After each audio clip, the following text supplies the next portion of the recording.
What if I told you that back in 2014, you could basically start your own mini bank from your bedroom in India? No RBI licenses, no massive compliance teams, just a website and a dream. Welcome to episode 4 of the P2P Lending Playbook.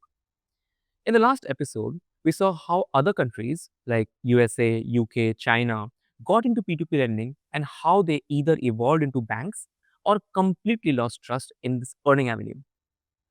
Between 2010 and 2017, P2P lending in India had already hit 30 plus platforms and $220 million in funding, all without any specific rule or guidelines. But one day, all of that changed when the RBI set clear rules and restrictions to stop this from mirroring the mistakes that global markets had committed. Let's see how this happened and why. Let's talk about 2010 to 2014. P2P lending was not illegal back then, but it wasn't clearly regulated either. This created a gray area where questions around safety, risk, and consumer protection started to come up. The earliest platforms during this phase were trying to figure things out as they went along. At this stage, P2P lending was not an industry yet. It was still an idea finding its feet. Between 2015 and 2016, P2P lending in India really started picking up pace. What began as a few experiments suddenly turned into a growing space. By early 2016, there were already around 30 P2P startups operating across the country. Technology played a big role here. Platforms started using alternative data to evaluate borrowers around things beyond what was available in traditional bank records. Now, this helped them reach people and small businesses that were otherwise ignored. Now, the loan sizes were still modest. Most loans were small ticket sizes, issued between 2 lakh to 10 lakh, given to individuals and small businesses. Overall volume was still under $100 million a year, but that was a huge jump from almost nothing in 2014. At the same time, investors were taking notice. Funding into P2P lending and alternative lending startups increased, especially as India moved toward digital payments. Discussions around demonetization were also in the air. But with growth came concerns. The Reserve Bank of India began closely watching the space. There were questions around informal lending practices, borrower verification, and the risk of defaults if things continued unchecked. That is when RBI stepped in. In April 2016, it released a consultation paper asking an important question.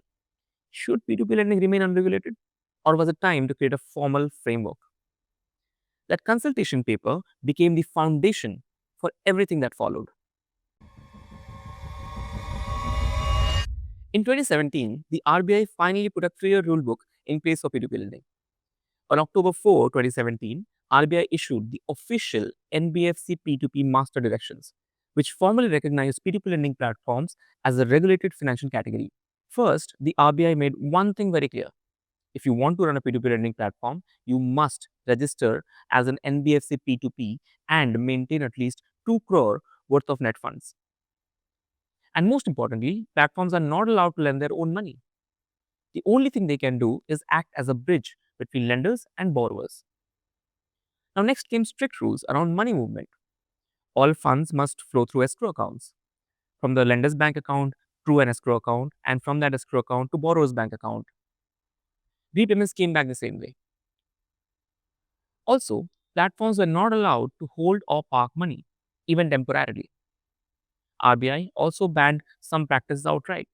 Platforms cannot promise guaranteed returns, cannot assure liquidity, and cannot create secondary markets where loans are traded like investments. In simple terms, these rules ensured that P2P lending stayed clean, transparent, and intermediary only.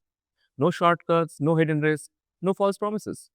Between 2010 and 2017, P2P lending in India went from an unregulated idea to a recognized financial model.